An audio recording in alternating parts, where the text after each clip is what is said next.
किसी ने बहुत सही बात कही है, पीठ हमेशा मजबूत रखनी चाहिए क्योंकि शाबाशी हो या धोखा दोनों हमेशा पीछे से ही मिलता है।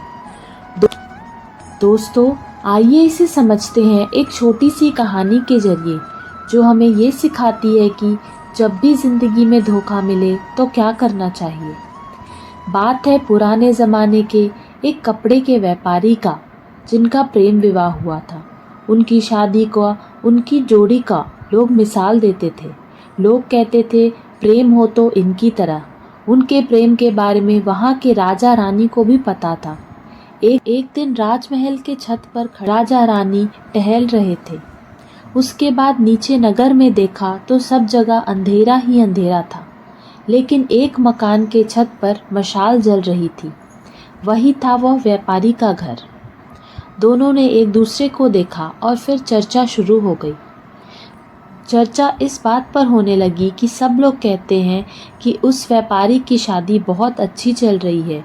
ये शादी इतनी सक्सेसफुल कैसे चल रही है? राजा ने कहा कि उसका पति बहुत अच्छा है, बहुत समझदार है, इसलिए ये रिश्ता बहुत अच्छे से चल रहा है। रानी ने कहा, ऐसा नहीं हो सकता है, उसकी पत्नी बहुत अच्छी है, बहुत सभ्य है, बहुत समझदार है, बहुत संस्कारी है, उसके वजह से ही ये रिश्ता चल रहा है। उसे पता है कि रिश्ते को कैसे चलाना है, बस उसकी वजह से ही उनका रिश्ता इतनी खूबसूरती से चल रहा है। दोनों के बीच गहरा विवाद होने लगा।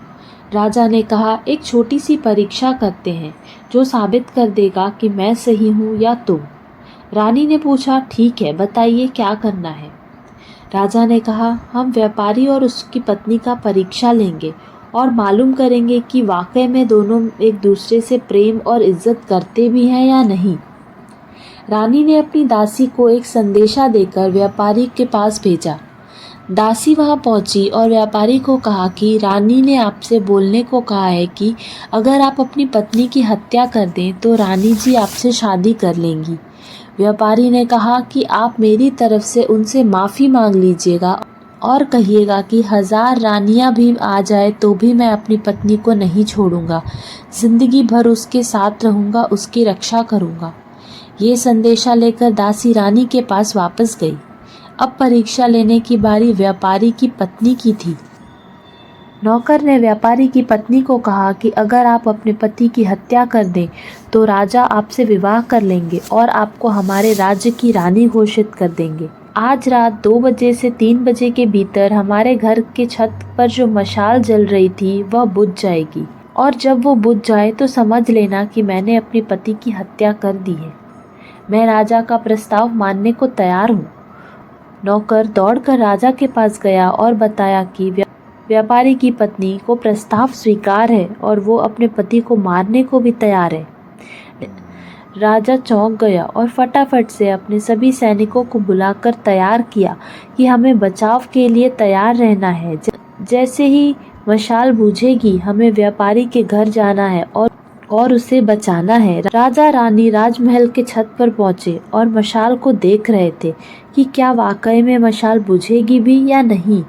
चौंकने वाली बात तो ये थी कि 2 से 3 बजे रात के बीच मशाल बुझ गई, क्योंकि व्यापारी जब दुकान से वापस आया और खाना वाना खाकर जब सोने को गया तभी उस व्यापारी की पत्नी ने खेल कर दिया था। उसने एक फांसी का फंदा तैयार करके रखा था और 2 से 3 के बीच पे उसने अपने पति को फांसी पर लटकवा दिया। और 2 से 3 के बीच में उसने अपने पति को फांसी पर लटका दिया। जैसे ही वो मशाल बुझी, सारे सैनिक दौड़कर उस व्यापारी को बचाने को पहुंचे। दुर्भाग्यवश वह व्यापारी तो पहले से ही मर चुका था। उसकी पत्नी को गिरफ्तार किया। उस रात राजा को नींद नहीं आई। उसका दिमाग बहुत गर्म था। उसे बहुत गुस्सा आ रहा था कि ये क्या कर दिया मैंने। उसे किसी भी औरत को देखने का मन नहीं कर रहा था। उसे नारी से नफरत होने लगी थी। उसे लग रहा था कि ये धोखेबाजी हुई है, इसे नहीं होना चाहिए था। उस राजा ने वहाँ के सबसे बुद्धिमान मंत्री को बुलाया और कहा कि मैं अभी जंगल में शिकार करने को जा रहा हूँ और जब तक वापस आऊँगा तब तक इस क्षेत्र की सभी महिलाओं का गला कटवा दो, ये मेरा आदेश है। राजा घोड़े पर सवार होकर जंगल की तरफ निकल गया। मंत्री को कुछ समझ नहीं आ रहा था। वह अपने बूढ़े पिता के पास गया और सारी कहानी बताई। उसके पिता ने कहा, बेटा तू पहले छुप जा, वरना राजा तुझे ही मार डालेगा। मंत्री बेटे ने वैसा ही किया। शाम को राजा जब वापस आया तो देखा सभी नारी ऐसे ही घूम रही हैं। उसे बहुत गुस्सा आया। राजा मंत्री को ढूंढते ढूंढते उसके घर पहुंचा। घर पर मंत्री नहीं मिला तो उसने उसके पिताजी से पूछा। राजा ने बूढ़े पिता को बोला, तुम्हारा बेटा कहाँ है? अब सबसे पहले तो मैं उसका ही गला कटवाऊंगा। पिता ने कहा, मुझे पता है तुम बहुत गुस्से में हो। तुम्हारे एक फैसले की वजह से एक व्यक्ति की जान चली गई है और तुम्हें जो लगता था कि रिश्ता प्रेम भरा है वो धोखेबाजी वाला निकला। आज जो धोखेबाजी हुई है आप उससे बहुत परेशान हो और इसलिए आप सभी नारियों को ख़त्म कर देना चाहते हैं। अगर आप मेरे तजुर्बे से मेरी राय मानो तो आपको एक बात बताता हूँ। बात उस वक्त की है जब मैं राज्य का मंत्री हुआ करता था और आपके पिताजी के साथ शिकार करने को गया था। हम दोनों रास्ता भटक गए थे। जंगल में मैं खो गया था और मुझे रास्ता नहीं मिल रहा था। तभी मैंने देखा कि घोड़े पर सवार एक मुंह बांधा हुआ योद्धा आया और उसने मुझ पर रस्सी फेंकी और मुझे बांधकर अपने साथ ले गया। मुझे वो कब्रिस्तान में लेकर गया। मैं बहुत भागने की कोशिश की पर नहीं भाग पाया। उसने एक कब्र के बाजू में 2 गड्ढे खोदे। वहाँ पास में ही एक खंडहर था जिसमें एक सर कटे मुर्दे को ऊपर से फेंका गया। योद्धा उतरकर वापस आया और मुझसे कहा, सुनो, इसे दफना दो। उस सर कटी लाश को दफना दिया गया। उस योद्धा ने अपने मुंह पर से कपड़ा हटाया तो पाया गया कि वह एक सुंदर महिला थी। उसने कहा, तुम डरो मत, मुझे मालूम है तुम कौन हो। तुम इस राज्य के मंत्री हो और इस राज्य के राजा को जाकर मेरा संदेश देना।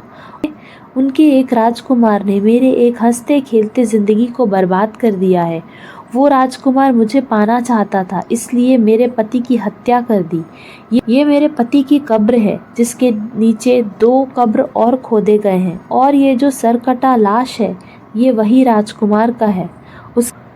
उसके बाद भी वह बोलती चली गई कि मैं अपनी जान देकर अपने पति के बाजू वाले कब्र में दफन हो जाना चाहती हूँ ताकि अगले जन्म में दोबारा मैं फिर से उनसे मिल सकूं। मेरे मरने के बाद आप मुझे इसमें दफना दीजिएगा। ऐसा बोलकर उसने अपने गले को काट दिया। राजा साहब, उसी दिन मुझे समझ आ गया था कि सच्चा प्रेम क्या होता है। आज आप इस बात से परेशान हैं कि वो जो व्यापारी है उसकी पत्नी ने उसकी जान ले ली, उसे धोखा दे दिया। पर आप इस महिला के बारे में सोचिए जिसने अपने पति के लिए, जो पहले से ही मर चुका था, अपनी ज़िंदगी दे दी, अपनी जान दे दी। सिर्फ एक महिला के धोखेबाजी की वजह से आप सारी महिलाओं से नाराज़ हो जाओ, ये सही नहीं है। राजा को ये बात समझ आ गई। कहानी बहुत छोटी सी है पर हम सबके लिए बहुत काम की है। जब भी हमको धोखा मिलता है हम बहुत टूट जाते हैं, बहुत दुखी हो जाते हैं और ऐसा सोचते हैं कि ये लड़का ख़राब है, ये लड़की ख़राब है, ये इंसान ख़राब है। सिर्फ एक की वजह से सबको गलत समझने लगते हैं और सबको एक ही तराजू में तौल देते हैं। ज़िंदगी में हमेशा याद रखिए कि अगर बुरे लोग हैं इस दुनिया में तो अच्छे लोग भी उनसे ज़्यादा हैं।